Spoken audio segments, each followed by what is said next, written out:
주보에 이 4주 동안 어떤 말씀을 나눌지를 미리 알려드렸는데요. 이번에는 이 주제가 4주를 좀 넘어설지 모르겠습니다. 우리가 잘 아는 철로역정이라는 책을 중심으로 우리가 걸어가는 구원받은 자의 인생의 길을 나누고자 합니다. 세상 모든 사람들은 공동묘지나 화장터를 향해서 걸어갑니다. 그런데 그렇게 그 길을 가다가 예수님을 만난 사람들은 공동묘지나 화장터가 목적지가 아니라 천국을 목적으로 삼고 걸어가는 새로운 인생이 되는 것입니다. 이 길을 가리켜서 필그림, 순례의 길이라고 말합니다.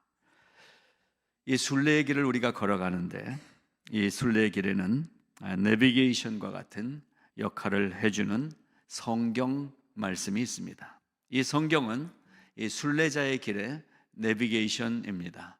이 길을 그대로 따라서 가면 목적지에 도착할 수 있습니다. 그런데 이 성경 말고 또 하나의 책이 우리에게 있습니다. 이것은 내비게이션이 아니라 그 길을 너무나 잘 아는 그 동네에 오랫동안 살았던 사람이 조수석에 앉아서 이 길이 더 빠릅니다, 이 뒤쪽 길 가면은 더 안전하게 갈 수 있습니다라고 얘기해 주는 것처럼 자기가 경험한 길을 안내해 주는 책이 있습니다. 그 책이 바로 존 버년의 철로역정이라는 책입니다. 이 철로역정, 우리가 만화로 된 것을 제가 구해서 전교인들이 돌아가면서 보기도 했었는데요.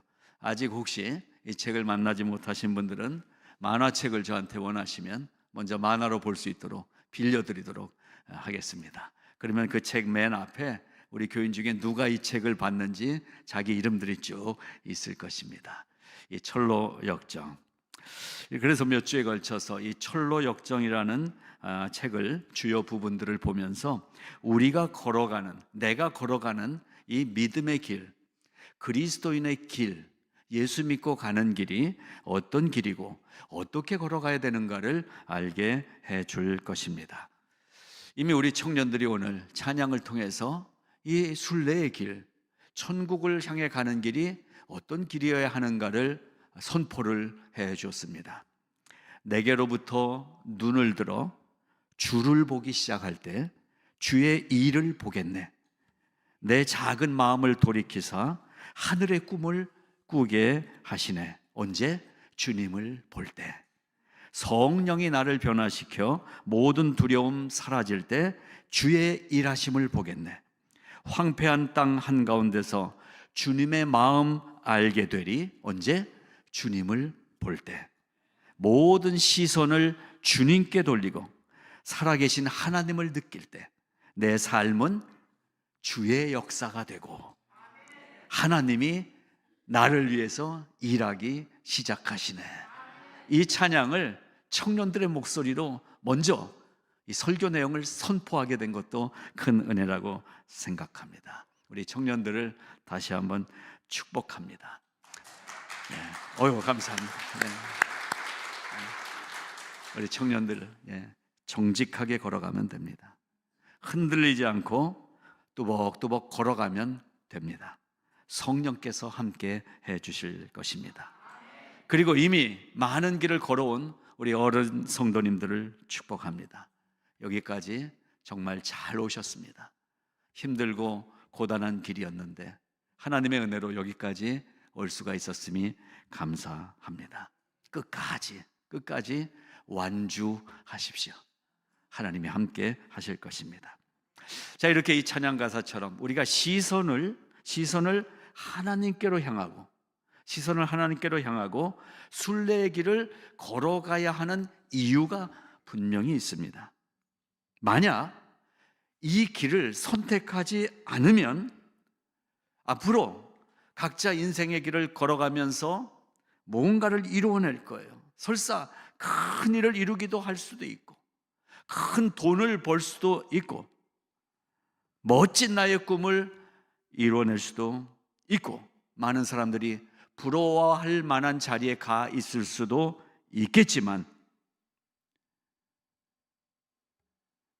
하나님께 시선을 고정하지 않고 내가 볼 것만 보면서 걸어간 인생은 이 철로 역정이 말하기를 장망성에 도착하게 될 것이다. 장망성. 저도 처음엔 이게 장망성이 무언가 몰랐습니다. 근데 한자어예요. 장, 장차, 망, 망할, 성.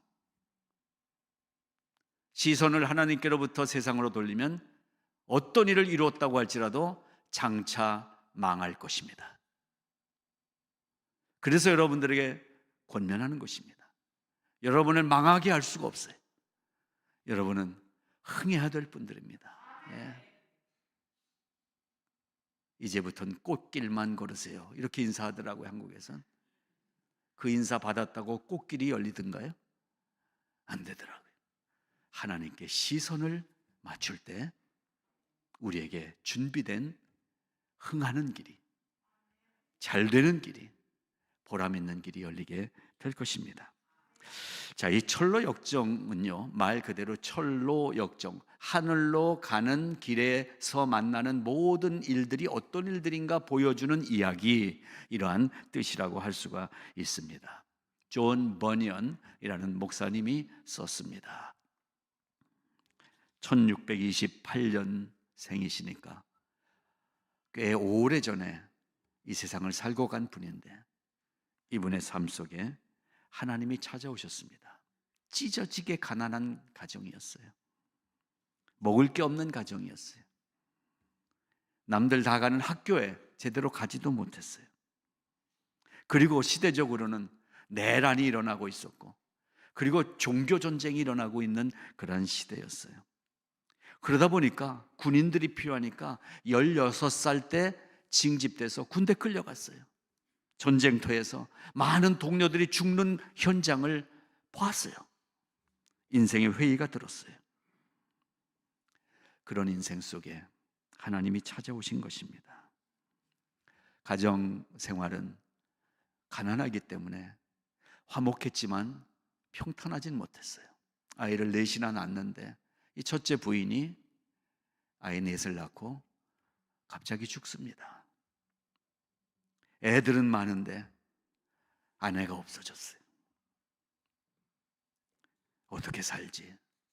그런 가운데 하나님이 두 번째 부인을 만나게 합니다. 첫 번째 부인은 시집 올 때 우리로 하면 혼수를 뭘 갖고 왔냐면 책을 갖고 왔어요. 아주 현숙한 여인이었던 것 같아요. 자료에 보니까요, 평민이 천국 가는 길, 경건의 실천, 이러한 두 권의 책을 갖고 왔다고 그래요. 근데 그 아내가 죽은 거예요. 어떻게 아이들 키우며 살지? 하나님이 새 길을 열어주셔서 재혼을 하게 됩니다. 그런데 이 두 번째 만난 부인도 지혜로운 여인이었어요. 이 존 버녀는 바른 신앙을 위해서, 바른 하나님의 말씀을 전하기 위해서 애쓰고 있었는데, 종교 전쟁 이런 것들을 통해서 정식으로 허가받지 않은 설교자는 설교를 할 수 없게 법안이 만들어졌어요. 근데 복음으로 충만한 존 버녀는 그럴 수 없었어요. 설교했어요. 그래서 결국 체포돼서 감옥에 갇히게 됩니다. 감옥에서 존 버녀는 하나님의 놀라운 지혜를 선물로 받습니다. 그래서 여러 책들을 썼어요. 명상의 유익, 신자의 행동, 죄인 괴수에게 넘치는 은혜, 이러한 제목의 책들이 감옥에서 쓴 책들입니다. 그리고 오랫동안 있다가 출감한 후에 이 감옥 속에서 지내면서 고통 가운데 하늘을 열어서 보여주셨던 이 꿈과 계시들을 가슴에 품고 있다가 써냈어요. 그것이 바로 철로 역정, 이 책인 것입니다. 지금도 갇혀있던, 존 버년이 갇혀있던 감옥에 가면 감옥은 사라지고 우리 독립문 서울에 있는 서대문 형무소처럼 담장도 없어지고 다 없어졌는데 흔적만 남아 있었어요. 존 버년에 있던 그 감옥 터에는 존 버년을 기념하는 기념비가 하나 서 있는데 거기에는 이렇게 써 있다고 그래요. John Bunyan was imprisoned 12 years. 12년 동안 갇혀 있었다. As I slept, I dreamed a dream. 그 속에서 꿈을 꾸며 살았다는, 이 천국의 꿈을 꿨던 존 버년의 생애를 한 줄로 그 터에다가 써놨다라는 이야기가 있습니다. 자, 존 버년은 이렇게 타락하고 패역하고 신앙을 종교로 변질시켜서 자기 뜻에 맞지 않는 설교는 못하게 하는 그러한 시대에 하나님을 특별하게 체험하고 감옥의 고통 중에서 인간으로서 당할 수 있는 수많은 어려움들을 겪으면서 천국 가는 길, 예수 믿으면 복 받는 단순한 신앙이 아니라 예수 믿으면 천국을 가는 이야기를 이 철로 역정에 써놓았던 것입니다. 그래서 이 철로 역정의 스토리를 보게 되면 하나하나 과정이 진행됩니다. 장망성이 보입니다. 장망성을 향해서 이제 가요. 사람들이 다 글로 가고 있는데 어느 날 좁은 문 앞에 서게 됩니다. 그래서 이 좁은 문으로 들어가기 위해서 어느 길을 선택할 것인가 거기서 선택하다가 십자가의 길, 즉 좁은 길을 선택해서 갑니다. 좁은 길을 선택해서 가는데 아름다운 집도 보여요. 근데 헛된 도시의 모습도 보여요. 그러다가 기쁨의 성 앞에 결국에 도착합니다. 그것 이름이 천성문입니다. 이 이야기가 이 철로 역정의 전체 스토리인데, 그래서 한 4주에서 6주 정도 나누면서 중요 부분들을 함께 나누고자 합니다. 자, 오늘은 그 중에서 앞부분, 이 좁은 문 앞에 이를 때까지의 이야기를 간단하게 정리하면서 이 속에서 우리도 이 길을 걸어가고 있는 그리스도인으로서 어떠한 일을 만나게 될 것이고 어떠한 삶을 우리가 살게 될 것이고 어떠한 선택을 해야 될 것인가를 오늘 말씀 속에서 찾을 수 있기를 바랍니다. 구약에 장망성 비슷한 이야기가 나와요. 망하는 이야기. 가장 대표적으로 망한 곳이 있습니다. 소돔과 고모라. 아주 신나는 도시였어요. 캬바레 번쩍번쩍하지요. 온갖 먹을 것으로 충만하지요. 그것이 소돔과 고모라, 번화한 도시였어요. 성이었어요. 그곳에 하나님이 심판을 하십니다. 유황불로 이 소돔과 고모라 성을 멸망시켜 버립니다. 그런데 멸망당할 수밖에 없는 그 성에 사는 모든 사람 중에 하나님이, 아브라함의 믿음을 보신 하나님이 그의 조카인 롯의 가족을 건져내십니다. 탈출시키십니다. 그래서 이 롯의 가족들이 이 망해버릴, 이제 유황불이 떨어질 이 성으로 뒤로 하고 나오게 됩니다. 그런데요, 이 가족 중에 롯의 아내는 도망가야 되잖아요. 빨리 자꾸 뒤를 돌아보는 거예요. 두고 온 내 폐물, 두고 온 내 재밌는 것들, 그걸 돌아봅니다. 돌아보는 순간 소금 기둥이 돼서 땅에 붙어버리는 비참한 죽음을 맞이하게 되는 것이 소돔과 고모라의 이야기입니다. 이것이 바로 철로 역정의 스토리와 같잖아요. 포로 생활에서 건져냄을 받은 출애굽한 백성들의 광야에서의 고난처럼, 그러나 결국 그 고난의 시간을 잘 이겨나갔을 때 마지막 가나안 땅에 도착해야 되는 것이 우리의 구원의 이야기이잖아요. 이 소돔과 고모라도 마찬가지예요. 하나님이 왜 그 많은 사람 중에 롯의 가족을 구출하셨는지 이유는 알 수 없지만 롯의 가족으로서는 구출받았다는 기쁨이 있는 거 아니에요? 그런데 그것을 같이 나온 이 아내는 두고 온 저 세상이 너무나 아까운 거예요. 하나님이 돌아보지 말라고 한 이 뒤돌아보는 고개를 돌림으로 말미암아 하나님의 명령을 거역함으로 죽음으로 변하게 된 이 이야기, 이것이 바로 철로 역정의 이야기와 같은 교회를 나누고 있는 것입니다. 여러분, 우리는 그리스도인이라는 특별한 이름을 가진 사람들입니다. 그리스도인, 이것이 한자어로 기독교가 된 거죠. 기독, 그리스도, 크라이스트, 구세주. 그분의 이름은 예수, 예수 그리스도. 차례로 한번 살펴보겠습니다. 존 버년이 써내려간 순서를 보게 되면 좁은 문 앞에 이를 때까지 첫째, 회개에 대해서 써놨어요. 두 번째, 그 회개하고 나서 길을 가는데 두 사람을 만나요. 그리고 거기서 좀 더 가다 보니까 낙심이라는 구렁텅이를 만나요. 그리고 나서 도착한 곳이 좁은 문으로 들어가는 두 가지 길 앞에 서게 돼요. 하나는 생명의 길, 하나는 죽음의 길. 여기까지의 이야기를 오늘 간단하게 정리를 해드리겠습니다. 첫째, 장망성을 향해 가는 인생이 처음에 만나는 단계가 있는데 그것이 회개의 자리입니다. 회개.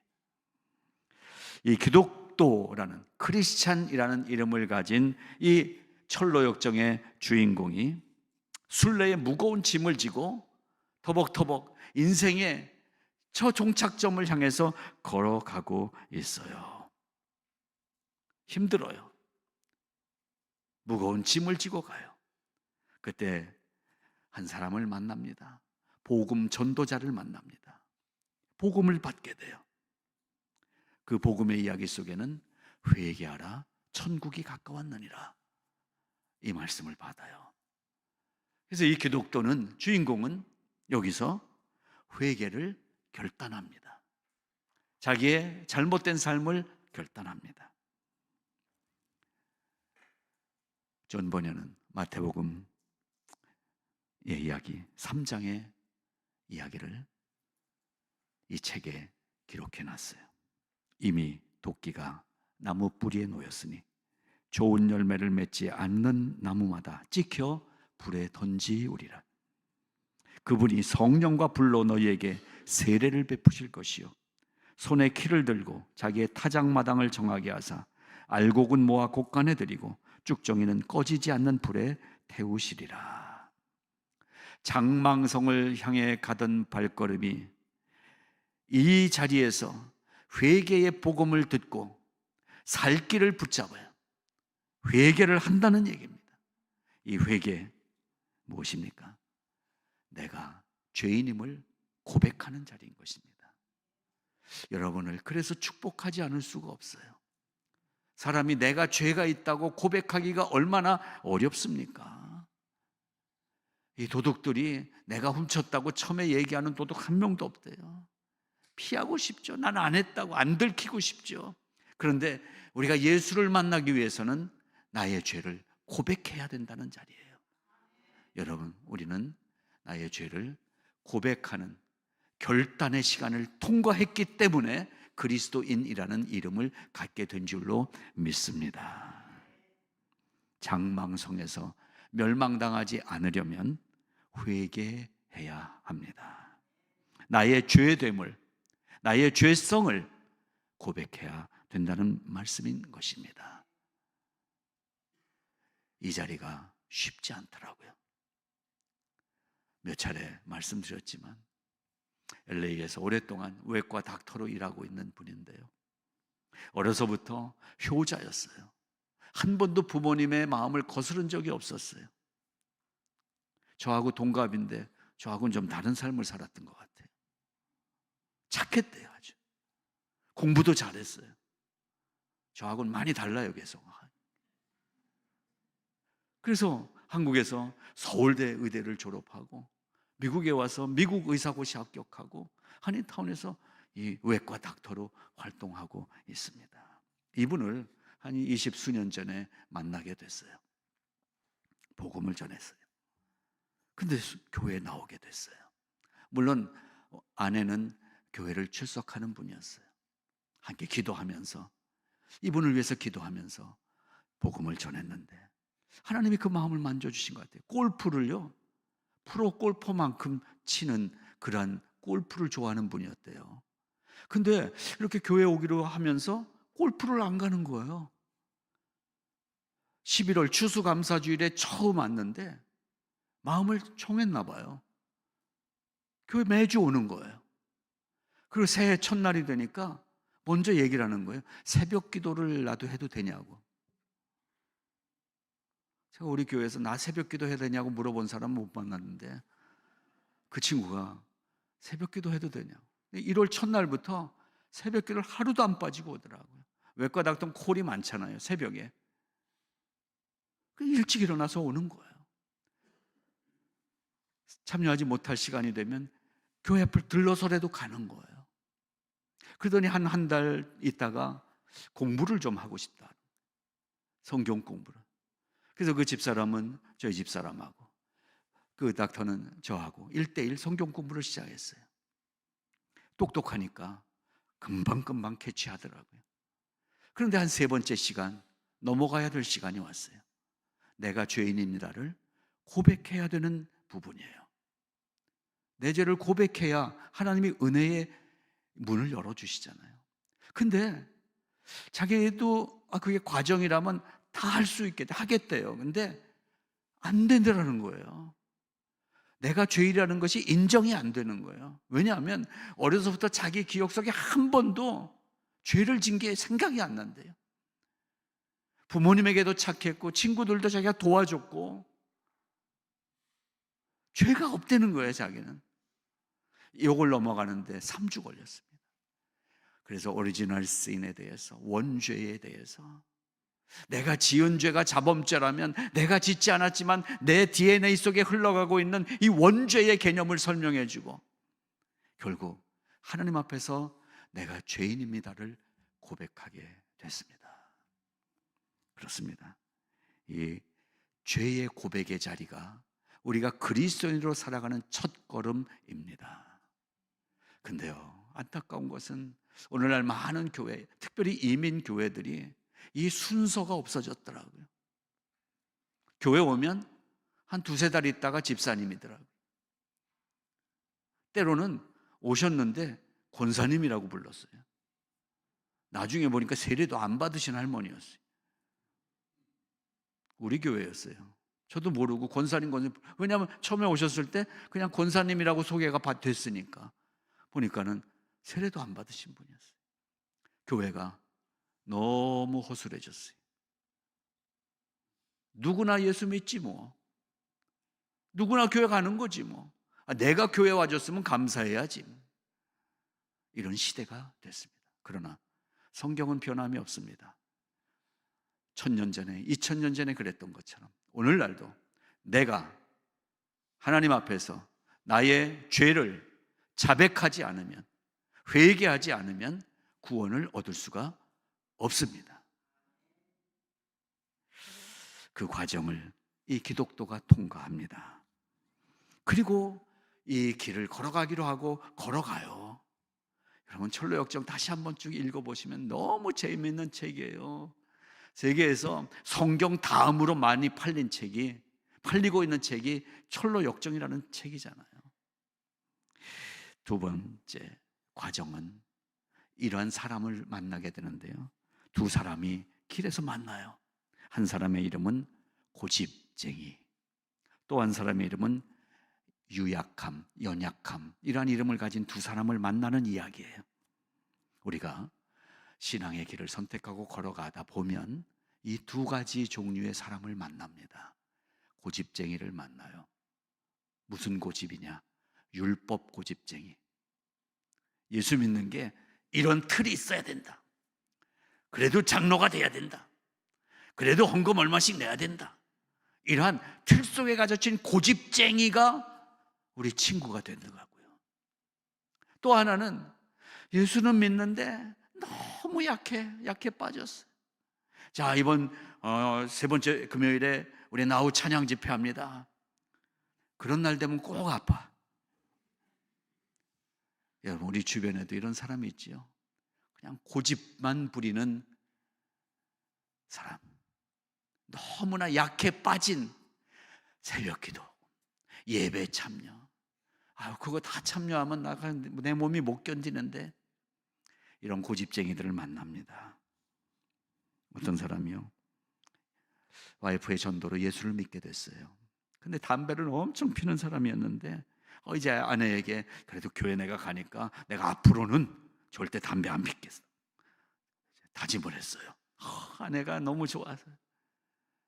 근데 한 주, 두 주, 정말 안 피는 것 같아요. 근데 그날은 저녁에 왔는데 얼굴이 막 이래요. 회사에서 그 김과장 그 친구가 말이야, 스트레스 받은 얘기를 하면서 딱 하더니 그냥 어디서 숨겨놨는지 담배 끄라고 딱 무는 거예요. 그러니까는 그 아내가, 여보, 이제 담배 안 핀다고 그랬잖아. 이 남편이 뭐라고 대답했는지 아세요? 이것도 아직 담배 안 끊으신 분들도 써먹을라. 내가 앞으로 담배 안 핀다고 그랬지 언제 옆으로 안 핀다고 그랬냐. 나 옆으로 피는 거예요. 우리 신앙의 길에 별별 이유를 대면서 이 길을 벗어나려고 하는 사람들이 있더라. 그런 사람들을 만나게 돼요. 그 사람이 내 마음 안에 있는 것을 찾아내야 돼요. 그 다음에 좀 더 걸어가다 보니까 낙심의 구렁텅이를 만나게 돼요. 누가 나를 비방할 때, 내가 마음이 갑자기 이유도 없이 막 우울해지고 막 죽고 싶은 마음이 들 때, 뭔가 기도했는데 빨리 응답이 안 올 때, 이럴 때 우리는 낙심합니다. 여러분, 신앙생활에 찾아오는 아주 사탄이 잘 쓰는 요소 중에 하나가 낙심입니다. 우리를 낙심시켜요. 그거 봐, 하나님이 안 들어주잖아. 교회 가면 뭐 낮은 거 뭐가 있어. 낙심됩니다. 내가 원하는 것을 하나님이 안 들어주시니까 이 낙심의 구렁텅이에 빠진다는 거예요. 철로 역정은 그 낙심에 빠지는 우리 그리스도인들의 길을 얘기해주고 있습니다. 우리에게도 그 낙심의 수렁텅이가 앞에 놓여 있을 때가 많이 있잖아요. 그것을 통과해가는 이야기를 하는데요, 어떻게 이 낙심에서 벗어나는지 철로 역정에서는 성경 말씀을 우리에게 전해줍니다. 너는 하나님께 소망을 두라. 나는 그가 나타나 도우심으로 말미암아 내 하나님을 여전히 찬송할 것이다. 하나님께 소망을 둬야 된다라는 것입니다. 그리고 좀 더 걸어가다가 이번에는 아주 똑똑한 사람을 만나요. 세상 지혜자라고 표현합니다. 철로 역정의 이 순례자는 이 길을 계속 걸어가다가 이번에는 아주 똑똑한 사람을 만나요. 여러분, 교회 안에도요 똑똑한 사람이 있습니다. 아주 법을 너무나 잘 알아요. 너무나 교회에 대해 잘 알아요. 똑똑해요. 세상에도 똑똑한 사람이 많고 교회 와도 너무나 똑똑한 사람이 많아서 나같이 처음 교회 온 사람은 어디 팔 디딜 틈도 없는 것 같아요. 저 사람들 너무 똑똑해. 너무나 아는 게 많아.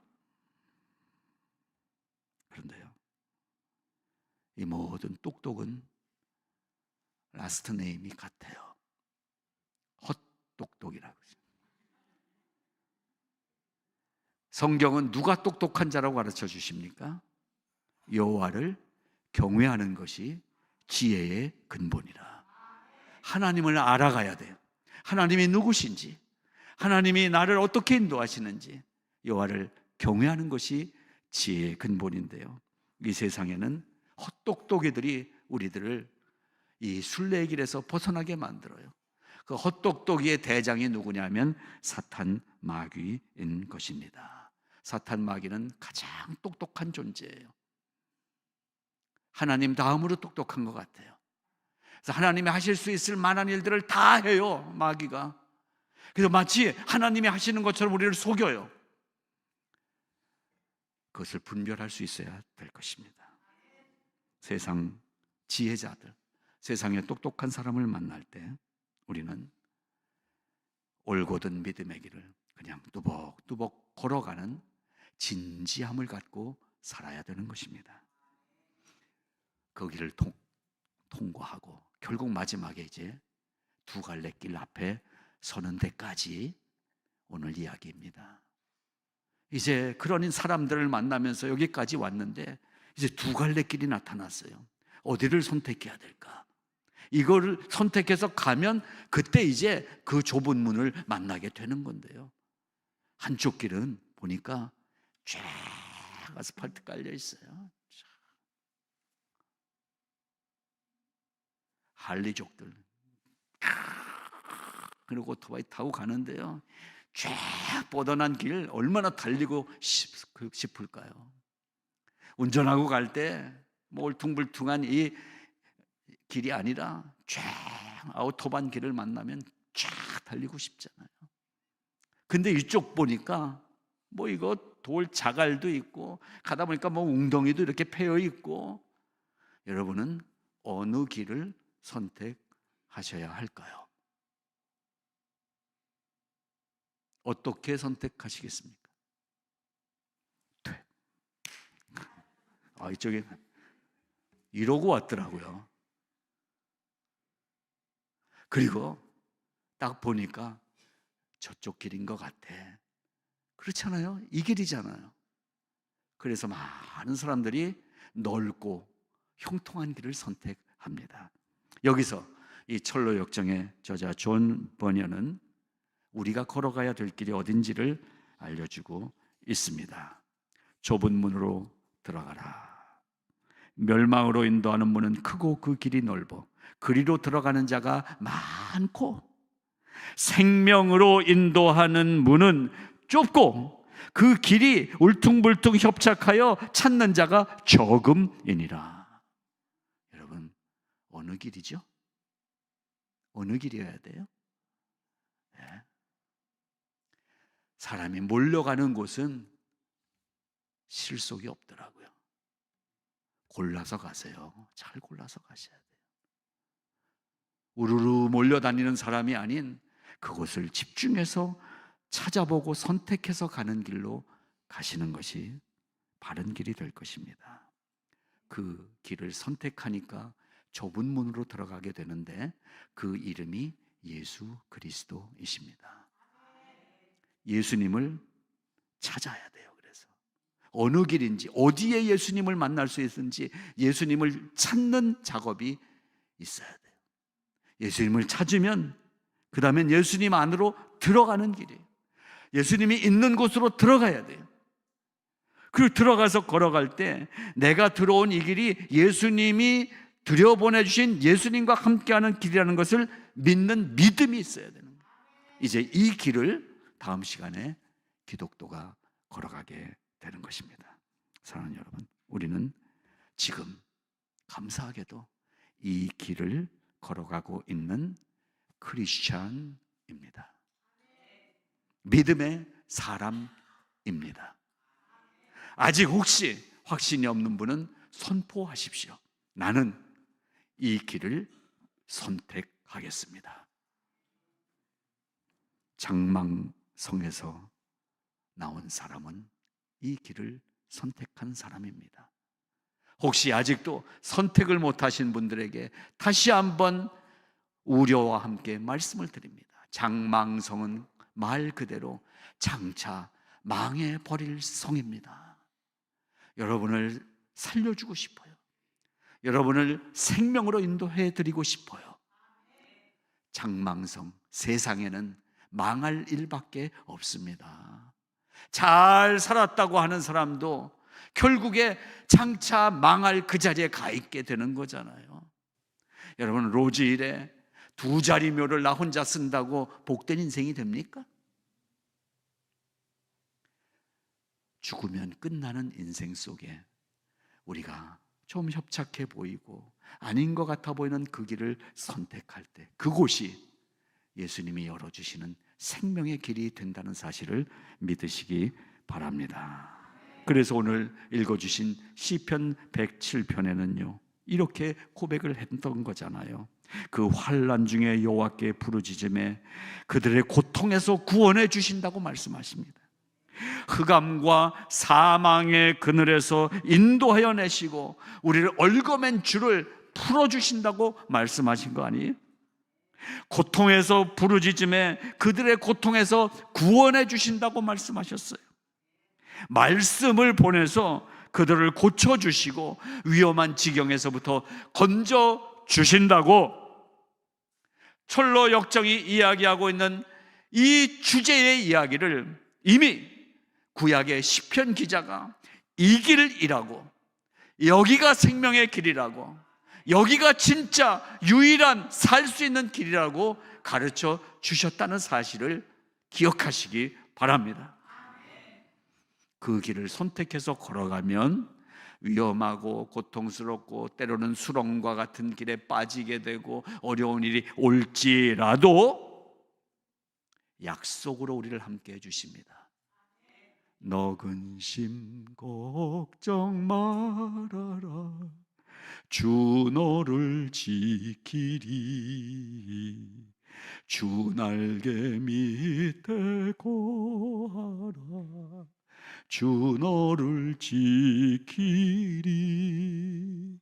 어려워 낙심될 때에 주 너를 지키리. 위험한 일을 당할 때 주 너를 지키리. 너 쓸 거 미리 아시고 주 너를 지키리. 구하는 것을 주시며 주 너를 지키리. 어려운 시험 당해도 주 너를 지키리. 구주의 품에 거하라, 주 너를 지키리. 주 너를 지키리. 아무 때나 어디서나. 우리 함께 주 너를 지키리. 늘 지켜